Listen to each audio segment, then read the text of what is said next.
સ્વમિત્રોને જય સોમનાથ. ઓમ નમઃ શિવાય. પ્રિય મિત્રો, તમારા દિવસ શુભ રહે, મંગલમય રહે. શુભકામના. હંબીલીમાંથી જોગીભાઈ વ્યાસ આપ સૌનું આપણી જોગેશમાં આપનું હાર્દિક સ્વાગત કરીશું. મિત્રો, આજરોજ જોઈશું આજનો શુભ પંચાંગ.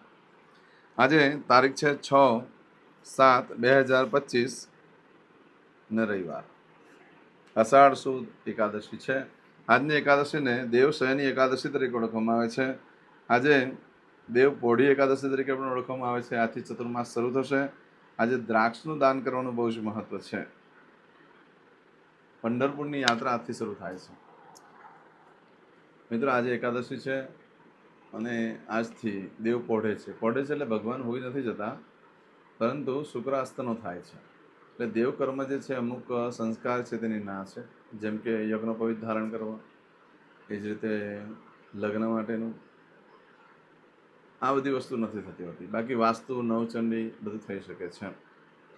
પણ દેવ પોઢી જાય પછી પ્રતિષ્ઠા ન થઈ શકે. પ્રતિષ્ઠા ના છે, પરંતુ જે દેવનું વિસર્જન કરવાનું હોય એની પ્રતિષ્ઠા થઈ શકે છે. જેમ કે તમે શ્રાવણ મહિનામાં શિવલિંગ બનાવો છો, વિસર્જન કરી દો છો, થઈ શકે પ્રતિષ્ઠા.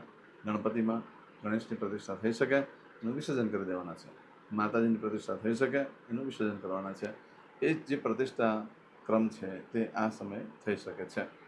પરંતુ આજે એકાદશી છે. બધાને એકાદશીની ઘણી ઘણી શુભકામના. ભગવાનને હૃદયથી પ્રાર્થના કરીએ, વિષ્ણુ ભગવાનને, કે 6 મહિના સુધી તમે જ્યારે પોઢો છો તે 6 મહિના સુધી તમારું જે રક્ષા ચક્ર છે એ અમારી પર રાખજો. અમારું આ સંસારની અંદર રક્ષણ કરજો. આજથી તમે જે કંઈ વ્રત પૂજા કરો છો તે દેવ ઉઠે ત્યાં સુધી જે વ્રત થાય છે, જે પૂજાઓ થાય છે, એમાં ખાસ કરીને શિવ પરિવારની થાય છે. શિવ પરિવાર પૂજાય છે પૃથ્વી પર, કારણ કે દેવ પોઢી ગયા છે. એટલે તે વખતે શિવની ઉપાસના આરાધના કરવામાં આવે છે, ગણેશની ઉપાસના આરાધના કરવામાં આવે છે, માતાજીની, કાર્તિકેયની ઉપાસના આરાધના, પિતૃની ઉપાસના આરાધના કરવામાં આવતી હોય છે, જેથી કરીને એ આપણું રક્ષણ કરનાર બને છે. અને એનું ફળ ભગવાન જાગ્રત થાય છે ત્યારે એનું ફળ પ્રાપ્ત થતું હોય છે. માટે આજથી દેવપોઢી એકાદશી શરૂ થાય છે. દરેક જણાએ એકાદશીનો ઉપવાસ તો કરવો જ જોઈએ. એકાદશીનો ઉપવાસ ન થાય તો વ્રત જપ તો બતાવ્યા છે. વ્રત કરો, ન થાય તો પછી જપ કરો, પૂજા કરો, ભગવાનની સેવા કરો. એનાથી શું થાય છે કે પાપનો નાશ થાય છે. અને એ પાપનો જે નાશ થાય ને એ પુણ્યનો ઉદય કરી દે છે. ચોક્કસ કરજો. બધાને એકાદશીની ઘણી ઘણી શુભકામના. આજે ઘરમાં લાલાની પૂજા કરવી જોઈએ, શાલિગ્રામની પૂજા, લક્ષ્મીનારાયણની પૂજા, વિષ્ણુ ભગવાનનું કોઈ પણ સ્વરૂપ હોય, પછી રામ હોય, વિષ્ણુ ભગવાનનું કોઈ પણ, કૃષ્ણનું સ્વરૂપ હોય, એને 1000 તુલસીના પાન ચડાવો, સારો સારો નૈવેદ્ય ધરાવો ભગવાનને. ભગવાનને સુંદર રીતે બધી સજાવી એની સુંદર રીતે પૂજા કરો. આજે ભગવાનની પૂજા કરી એમને પોઢવવાનો હોય છે, એમને શયનમાં જવાનો હોય છે, તો સારી સારી વસ્તુઓ ખવડાવી ભગવાનને પ્રસન્ન કરી અને ભગવાનને પોઢાવો. તમને એનું ઘણું શુભ ફળ પ્રાપ્ત થશે. માટે આજે નારાયણની ઉપાસના આરાધના કરવા માટે ઘણો શ્રેષ્ઠ દિવસ છે. બધાને ફરી પાછી એકાદશીની ઘણી ઘણી શુભકામના. આજે જે બાળકનો જન્મ થાય છે ને તિથિ ગણાય છે એકાદશી. આ એકાદશી આજે સાંજે 6:59 પૂર્ણ થઈ જાય ને ત્યાર પછી જે બાળકનો જન્મ, આ એકાદશી આજે રાત્રે 9:16 પૂર્ણ થઈ જાય છે. 9:16 પછી જે બાળકનો જન્મ થાય એની તિથિ 12 ગણાશે. આ એકાદશીનો અભ્યાસ કર્યા પછી બીજે દિવસે બ્રાહ્મણને અન્નદાન કરવાનું ચૂકશો નહીં. ગરીબોને અન્નદાન કરવાનું નહીં ચૂકવાનું. આ બીજે દિવસે અન્નદાન કરવાથી એકાદશીનું પુણ્યફળ પ્રાપ્ત થતું હોય છે. કારણ કે અન્ન ગ્રહણ કરતા પહેલાં અન્નનું દાન કરી દો. મારાથી ટાઈમ બોલવામાં ભૂલ થઈ છે એટલે કહી દઉં છું. એકાદશી આજે રાત્રે 9:16 પૂર્ણ થઈ જાય છે. રાત્રે 9:16 પછી જે બાળકનો જન્મ થાય એની 12 તિથિ ગણાશે. આજે જે બાળકનો જન્મ થાય નક્ષત્ર ગણાય છે વિશાખા. આ વિશાખા નક્ષત્ર આજે રાત્રે 10:42 પૂર્ણ થાય છે અને ત્યાર પછી જે બાળકનો જન્મ થાય એનું અનુરાધા નક્ષત્ર ગણાશે. આજે જે બાળકનો જન્મ થાય છે એનો યોગ ગણાય છે સાધ્ય. આ સાધ્ય યોગ આજે રાત્રે 9:27 પૂર્ણ થઈ જાય અને ત્યાર પછી જે બાળકનો જન્મ થાય એનો શુભ યોગ ગણાશે. આજે જે બાળકનો જન્મ થાય છે એનું કરણ ગણાય છે વણિશ. વણિશ કરણ આજે સવારે 8:10 પૂર્ણ થઈ જાય અને ત્યાર પછી જે બાળકનો જન્મ થાય એનું વિષ્ટિકરણ ગણાશે. આજે જે બાળકનો જન્મ થાય છે એની રાશિ ગણાય છે તુલા. આ તુલા રાશિની અંદર અક્ષર આવે છે ર ને તો તુલા રાશિનો સ્વામી શુક્ર છે. પરંતુ મિત્રો આજે રાશિ બદલાઈ જાય છે. આજે સાંજે 4:01 પછી જે બાળકનો જન્મ થાય એની વૃશ્ચિક રાશિ ગણાશે. રાશિ બદલાય છે, ધ્યાન રાખજો. આજે સાંજે 4:01 પહેલાં જેનો જન્મ થયો એની રાશિ તુલા, ર ને ત. અને આજે સાંજે 4:01 પછી જે બાળકનો જન્મ થાય એની રાશિ વૃશ્ચિક ગણાશે. વૃશ્ચિક રાશિની અંદર આવે છે નનય. વૃશ્ચિક રાશિનો સ્વામી મંગળ છે. આ વૃશ્ચિક રાશિ આજે સાંજે 4:01 થી શરૂ થઈ 9 તારીખે મળસ્કે 3:16 પૂર્ણ થાય છે. એટલે ત્યાં સુધી જે બાળકોના જન્મ થશે બધાની રાશિ વૃશ્ચિક હશે. આ રાશિ તિથિ નક્ષત્ર કર્ણની ખાસ પૂજા વિધિ કરાવી લો, જેના કારણે જીવન તમારું સરળ બની જાય. આજે જે કે અમારા સબસ્ક્રાઇબ મિત્ર યા અમારા ઘર પરિવારમાંથી કોઈ પણ સદસ્યની વર્ષગાંઠ છે યા મેરેજ એનિવર્સરી છે, એ બધાને મારી ઘણી ઘણી શુભકામના. તમારા જીવનમાં ખૂબ પ્રગતિ ઉન્નત થાય. ભગવાન શંકર તમારી બધી મનોકામના પૂર્ણ કરે એવી સોમનાથ દાદાને પ્રાર્થના કરું છું. આજના દિવસે ઉઠીને આથી સૌથી પહેલા આજે શુકન કરી લો. હવે આજે શુકન કરવાનું જે બાબત છે ને, એમાં આજે ઘણાને એકાદશી હશે, તો એકાદશીમાં શુકન શું કરવું? તો દહીં અને ખાંડ રોજનું શુકન છે, એ તમે કરી શકો છો. એટલું દહીંનું પણ શુકન કરી શકો, પણ અંદર ખાંડ નાખી દેશો તો વધારે સારું રહેશે. એ કાયમ માટે કોઈ પણ કાર્ય કરવા માટે શુકન યાદ છે, એ કરી શકાય. આજના દિવસે સૌથી પહેલાં આજે શુકન કરેલું તમારું આખું વર્ષ સુંદર રીતે વ્યતીત થશે. આજે કોઈ પણ મારા સબસ્ક્રાઇબ મિત્ર, મારા ઘર પરિવારમાંથી કોઈ પણ સદસ્ય કોઈ જગ્યા પર નવો નોકરી ધંધો ચાલુ કરવા જઈ રહ્યા છે, એ આજે કોઈ ઓપરેશન છે, આજે કોઈને ડિલિવરી હોઈ શકે, કોઈની સગાઈની પૂજા, કોઈની છઠ્ઠીની પૂજા, કોઈ વિદેશમાં જઈ રહ્યું છે, એ આજથી કોઈ ધર્મક્ષેત્રની જાત્રા માટે જઈ રહ્યું છે, આજથી જે લોકો ચતુર્માસ કરી રહ્યા છે, એ બધાને પણ મારી ઘણી ઘણી શુભકામના. અને આથી આવા કોઈ પણ કાર્ય કરવા માટે તમે જઈ રહ્યા હો તો આજનું શુકન કરીને કરજો, કાર્યમાં દિવ્ય સફળતા પ્રાપ્ત થશે. આજના દિવસે એમ તો રવિવાર છે એટલે એમ પણ કોઈ પણ કાર્ય કરવા માટે જાઓ કે એમ જ ઘરેથી નીકળો છો તો આજે પિતાને વંદન કરીને નીકળો. પિતા ન હોય તો પિતા સમાન વ્યક્તિને વંદન કરીને નીકળો, અથવા તમારા ઘરમાં પિતૃના ફોટો હોય તેને વંદન કરીને નીકળો. દેવસ્થાનમાં ભગવાનને વંદન કરવાનું, ભગવાનને કહેવાનું કે હે પ્રભુ, હું જે કંઈ કાર્ય કરવા જઈ રહ્યો છું તો અમારી સાથે રહેજો, સારામાં સારી સફળતા મળશે. આજે ગાયને જવ, ગોળ અને પાણી મિક્સ કરીને ખવડાવો. એનાથી ગ્રહ દોષમાંથી, પિતૃદોષમાંથી, ઋણમાંથી મુક્ત થવાય છે અને યશ, કીર્તિને પ્રતિષ્ઠા પ્રાપ્ત થાય છે. આજે આખા પરિવાર સાથે બહાર ફરવા જવું જોઈએ, મિત્રવર્ગ સાથે લઈ જવા જોઈએ, એનાથી લક્ષ્મીદેવી ખૂબ પ્રસન્ન થાય છે. પણ આજે બધાને એકાદશીનો ઉપવાસ હોય તો ખાવાનું શું? ખાવાની બાબતે જ ફરવા જવાનું એવું કંઈ હોતું નથી. ઘરેથી ફલાહાર કરી લો ને પછી સાંજે દરિયા કિનારે, નદી કિનારે જાઓ. આજે સમુદ્રના દર્શનનું પણ બહુ મહત્વ છે, કારણ કે ભગવાન સમુદ્રમાં નિવાસ કરે છે, તો સમુદ્રના દર્શન કરવાથી ભગવાનનું સાક્ષાત દર્શન થતું હોય છે. ચોક્કસ આજે એકાદશી દિવસે સમુદ્રનું સ્નાન પણ બહુ મહત્વનું છે અને દર્શન પણ બહુ મહત્વના છે. આજના દિવસે કોઈ પણ કાર્ય તમે કરવા માંગો છો તો તેના માટે પણ શુભ સમય છે, તે આપણે જોઈ લઈએ. આજે સવારે 7:30 થી બપોરે 12 વાગ્યા સુધીનો સમય શુભ રહેશે. બપોરે 1:30 થી બપોરે 3 વાગ્યા સુધીનો સમય શુભ રહેશે. સાંજે 6 થી રાત્રે 10:30 વાગ્યા સુધીનો સમય શુભ રહેશે. આવતીકાલે મળસ્કે 1:30 થી સવારે 3 વાગ્યા સુધીનો સમય પણ શુભ રહેશે. તે જ રીતે આવતીકાલે સવારે 4:30 થી સવારે 6 વાગ્યા સુધીનો સમય પણ શુભ રહેશે. આ સમયગાળા દરમિયાન તમે કોઈ પણ કાર્ય કરો છો તે કાર્યમાં તમને દિવ્ય સફળતા પ્રાપ્ત થઈ શકે છે. પરંતુ મિત્રો, આજના દિવસે તમે કોઈ પણ કાર્ય કરવા માંગો, તમારી કોઈ વસ્તુ ચોરાઈ ગઈ કે ખોવાઈ ગઈ, તો રાત્રે 10 ને 22 મિનિટ સુધીમાં જો તમારી કોઈ પણ વસ્તુ ખોવાઈ જાય છે કે ચોરાઈ જાય છે તો 15 દિવસમાં મળે, બાકી શક્યતા ઓછી છે. આજે રાત્રે 10 ને 22 મિનિટ સુધીમાં તમે જે કાર્ય કરો ને એ કાર્યમાં તમને દિવ્ય સફળતા જ પ્રાપ્ત થાય છે. હારેલી બાજી જીતી જવાય છે, અને સમજવા જેવી બાબત છે. હારેલી બાજી જીતી જવાય છે તો તમે જન્મ લીધો છે તે વારે ઘડીએ કંઈ ને કંઈ ભોગવવા માટે જન્મ લો છો. ભગવાનને પ્રાપ્તિ માટે જો આજે કરવામાં આવે કર્મ તો 100% બાજી જીતી જવાશે, ભગવાનની સંપૂર્ણ પ્રાપ્તિ થઈ શકે એવો આજનો દિવસ છે. એટલે આજે નારાયણની ખાસ ઉપાસના આરાધના કરો. તમારે કોઈ કિંમતી વસ્તુ આજે ખોવાઈ ગઈ એને શોધવાનો પ્રયત્ન કરશો તો તે પણ મળી શકે, એની પણ શક્યતા ખૂબ બધી છે. આજે ઇન્ટરવ્યૂ આપવા માટે પણ શ્રેષ્ઠ, આજે વેચાણ કરવા માટે પણ શ્રેષ્ઠ, ખરીદી કરવા માટે પણ શ્રેષ્ઠ, પશુની ખરીદી કરવા માટે પણ ચાલે, દસ્તાવેજો પર સાઇન કરવા માટે આજે રવિવાર છે તો કોઈ પણ એક ફોર્મ પર સાઇન કરી દો, એ પણ શ્રેષ્ઠ છે. આજે નવા વસ્ત્ર દરેક જણા ધારણ કરી લો. આજે નવા વસ્ત્ર ધારણ કરવાથી મિત્રનો સમૂહ વધે છે, તમારો બોસ સાથેની સંબંધો પણ વધશે, સુધરશે, કંઈ પ્રોબ્લેમ થયા હોય તો. આજે નવા વસ્ત્ર ધારણ કરવાથી તમારે નવી નવી ઓળખાણો થશે. હા, ખાલી સ્ત્રીને લગતું કામ હોય ત્યાંથી દૂર રહેવું. આજે નવા વસ્ત્ર ધારણ કરવાથી સ્ત્રી સાથે ઝઘડા થઈ શકે, તે વસ્તુમાં જરા સાચવી લેવું. આવું બધું જે ફળ છે આજે તમને રાત્રે 10 ને 42 મિનિટ સુધીમાં મળે, પરંતુ આજે રાત્રે 10:42 થી લઈ આવતીકાલે આખો દિવસ અને 8 તારીખે મળસ્કે 1 ને 12 મિનિટ સુધીમાં તમે જે કાર્ય કરો છો એનું ફળ બદલાઈ જાય છે. આ સમયગાળા દરમિયાન તમારી કોઈ વસ્તુ ખોવાઈ ગઈ, ચોરાઈ ગઈ તો ઘણા કષ્ટ બાદ મળી શકે. આજના દિવસે કોઈ પણ કાર્યનો આરંભ કરવા માટે શ્રેષ્ઠ દિવસ છે. આજના દિવસે તમે જે કામ કરો છો, કોઈ પણ કાર્યનો આરંભ કરો છો તો તેમાં તમારું માન સન્માન જળવાઈ જાય છે. તમને એક પ્રકારનું અલગ સન્માન પ્રાપ્ત થાય છે, એટલે તમને કામ કરવાની પણ ધગશ જાગશે. આજના દિવસે તમારે કોઈ ભાગીદારને શોધતા હોય અને આજે જો તમને કોઈ ભાગીદાર મળી ગયો, આ જીવન તમારી સાથે વફાદારી નિભાવશે.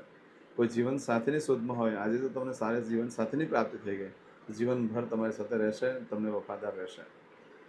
આજના દિવસે મિત્ર કોઈ મળી જાય છે તો પણ લાંબો સમય સુધી તમારી સાથે વફાદારી નિભાવશે અને સારા મિત્રની છાપ પણ આપી જશે. આજના દિવસે ઇન્ટરવ્યૂ આપવા માટે પણ શ્રેષ્ઠ, આજના દિવસે ખરીદી કરવા માટે પણ શ્રેષ્ઠ, વેચાણ કરવા માટે પણ શ્રેષ્ઠ, આજના દિવસે દસ્તાવેજો પર સાઇન કરવા માટે પણ સરસ, આજે અનાજ ખરીદવા માટે પણ સરસ, સોનું ખરીદવા માટે પણ સરસ, કોઈપણ પ્રકારના વસ્ત્રપાત્રની ખરીદી કરવા માટે પણ શ્રેષ્ઠ, પ્રોપર્ટી, મિલકત, ઘર વગેરે ખરીદી કરવા માટે પણ શ્રેષ્ઠ છે. વિદેશ જવાનું ઇન્ટરવ્યૂ વગેરે આપવા માટે પણ શ્રેષ્ઠ દિવસ છે. આજના દિવસે પાસપોર્ટ બનાવવા આપવા માટે પણ શ્રેષ્ઠ દિવસ છે. આજના દિવસે જે કાર્ય કરો છો એમાં તમારો આત્મવિશ્વાસ ખૂબ વધી જશે એવો આજનો દિવસ છે. એટલે જે કાર્ય કરો એમાં તમને દિવ્ય સફળતા પ્રાપ્ત થાય છે. આજે નવા વસ્ત્ર ધારણ કરવાથી તમારામાં એક સર્જન કરવાની શક્તિ આવે છે.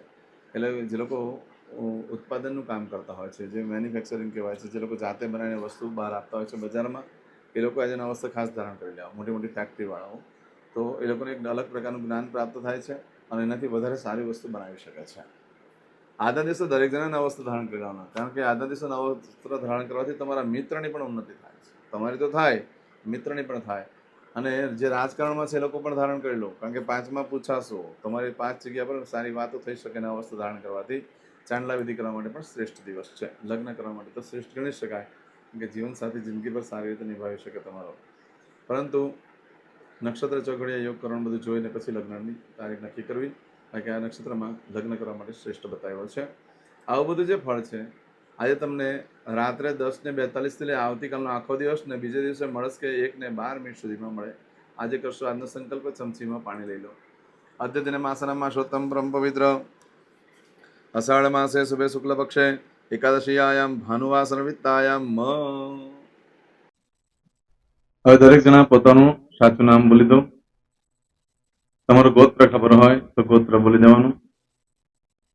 પછી બોલવાનું છે અહમ, મમ, આત્મન, શ્રુતિ, સ્મૃતિ, પુરાણોક્ત, પુણ્ય, ફલ, પ્રાપ્તિ, અર્થમ, અપ્રાપ્ત, લક્ષ્મી, પ્રાપ્તિ, અર્થમ, પ્રાપ્ત, લક્ષ્મી, ચિરકાલ, સૌ, રક્ષણાત્મક, લોકેવા, સભાયામ, રાજદ્વારે, વ્યાપારે, વિદ્યા અભ્યાસે, દેશે વિદેશે, સર્વત્ર, યશ, કીર્તિ, વિજય, લાભાદિ, પ્રાપ્તિ, અર્થમ, મમ, અખિલ, કુટુંબસ્ય, આયુ, આરોગ્ય, ऐश्वर्यादि, प्राप्ति, अर्थम, मम, जन्म,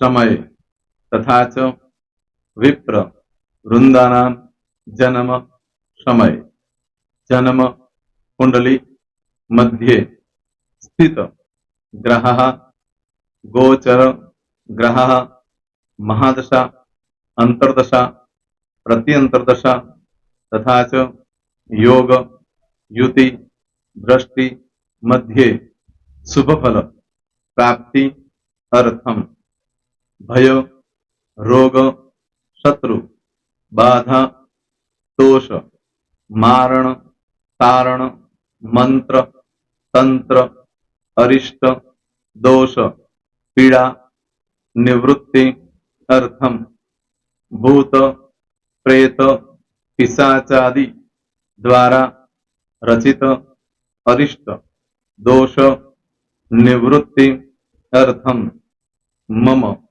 सकल, मनवांछित फल. હવે તમારા મનમાં જે કઈ ઈચ્છા હોય તે બોલી જવાનું.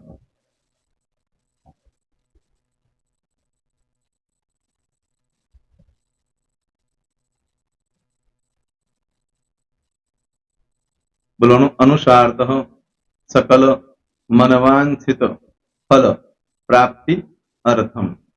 હવે જે બરકતની પૂજા વાળા છે એ લોકો તો આ બધું બોલવાનું જ હોય છે, એ લોકો માટે કોઈ સ્પેશિયલ નથી.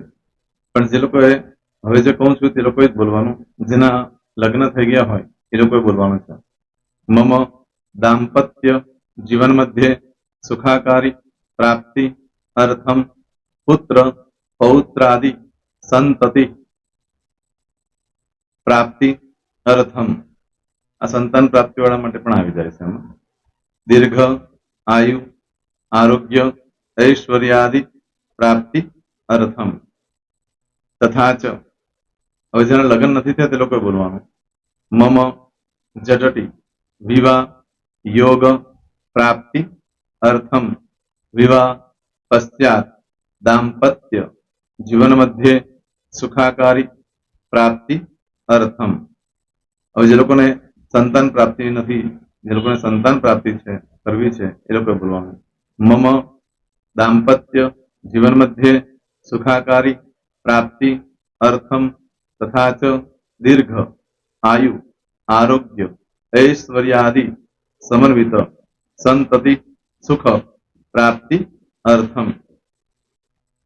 હવે જે અભ્યાસ કરી રહ્યા છો છોકરા વિદ્યાર્થીઓ છે તે લોકોએ બોલવાનું છે મમ વિદ્યા અભ્યાસ મધ્યે ઉત્તરો ઉત્તર પ્રગતિ ઉન્નતિ સાનુકૂળતા પૂર્વક દિવ્ય સફળતા પ્રાપ્તિ અર્થમ। હવે જે લોકો વિદેશમાં જવા માંગતા હોય કે સીટમાં જવા માંગતા હોય મતલબ ભારત દેશની બહાર જઈને ધંધો વેપાર કરવા માંગતા હોય એ લોકોએ અથવા વિદેશ જવા માંગતા હોય કાયમ માટે એ લોકોએ બોલવાનું છે મમ જટટી વિદેશ ગમન योग प्राप्ति अर्थम विदेश गमन कार्य मध्य सानुकूलता पूर्वक दिव्य सफलता प्राप्ति अर्थम। आरोग्य वाળા બોલવાનું છે જેને આરોગ્યની પૂજા આપેલી હોય એ લોકોએ એમ તો દરેક જણા જ બોલવાનું છે બોલો મમ आयु आरोग्य ऐश्वर्यादि प्राप्ति अर्थम।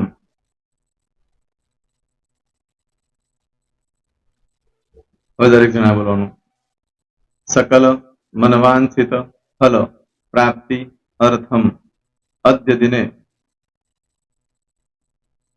प्रधान देवतानां नित्य दिन अनुसारतः पूजन अर्चन कर्मणि अहम करिष्ये। पाणीवाળી થાળીમાં પાણી મૂકી દેવાનું છે। હવે તમારી બધી પૂજા જે મેં આપેલી છે એ પૂજા થઈ જાય અથવા તો તમે રોજ પૂજા કરતા છો મારી પાસેથી નથી લઈ ગયા એ પૂજા થઈ જાય પછી ફરી પાછી ચમચીમાં પાણી લેવાનું અહીંયા વિડીયોને સ્ટોપ કરી દેવાનું પૂજા પતે એટલે પાછું આગળનું કરવાનું છે અહીંયા વિડીયો સ્ટોપ કરી દેવાનો અને પૂજા પતે એટલે બોલવાનું છે વિષ્ણવે વિષ્ણવે વિષ્ણવે નમો નમઃ વિષ્ણુ સ્મરણા સર્વમ પરિપૂર્ણ અસ્તુ। एतानि गंध पुष्प धूप दीप नैवेद्य तांबूल दक्षिणा प्रदक्षिणा सहित प्रणु मम सकल मनवांछित फल प्राप्ति अर्थम पूजन अर्चन प्रियतान न मम। पाणी मूकी देवानुं पाछुं पाणी लेवानुं पूजन अर्चन ब्रह्मार्पणमस्तु। नीचे जमीन पर पाणी मूको एमां आंगળી घसी कपाळमां तिलक કરી દો। कपाळमां जमीन पर पाणी मूक्યું છે એમાં ત્યાર પછી ભગવાનને કહેવાનું કે હે પ્રભુ આજે પૂજા करता कई पण प्रकारनी भूलचूक થઈ ગઈ હોય તો અમને ક્ષમા કરજો। અમે તમારા બાળક છીએ પ્રભુ તમારો ખૂબ આભાર માનું છું આજે મારી પાસે તમારી પૂજા કરાવી મારી મનોકામના પૂર્ણ કરી। प्रार्थना કરી દો જગ્યા પરથી ઊભા થઈ શ્રીનારાયણ ભગવાનને પાણી ચડાવી દો અને નિત્ય કર્મ જે કરતા હોય તે કરો। જય સોમનાથ। તમારો દિવસ શુભ રહે, તમે અને તમારો પરિવાર સુખી રહે, સંપન્ન રહે, સુરક્ષિત રહે એ ભગવાન સોમનાથ દાદાને પ્રાર્થના। તો મિત્રો તમે મારા વિડીયોને લાઈક ના આપી હોય તો સૌથી પહેલા લાઈક આપી દો અને ત્યાર પછી જો તમે મારી આ ચેનલ સબસ્ક્રાઇબ ન કરી હોય તો સૌથી પહેલા સબસ્ક્રાઇબ કરી લો અને બેલ આઇકોન ઓલ પર ક્લિક કરવાનું ભૂલશો નહીં જેથી કરીને સૌથી પહેલા નવી વિડીયો જે કંઈ મૂકું એ તમને મળે। મિત્રો કંઈ પણ મૂંઝવણ હોય તો મને આ નંબર પર તમે ફોન કરીને પૂછી શકો છો। મારો મોબાઈલ નંબર છે 9825546459। મિત્રો કોમેન્ટ્સમાં જય સોમનાથ લખવાનું ભૂલશો નહીં। ફરી પાછા નવા વિડીયો સાથે મળીએ, ત્યાં સુધી સૌને જય સોમનાથ।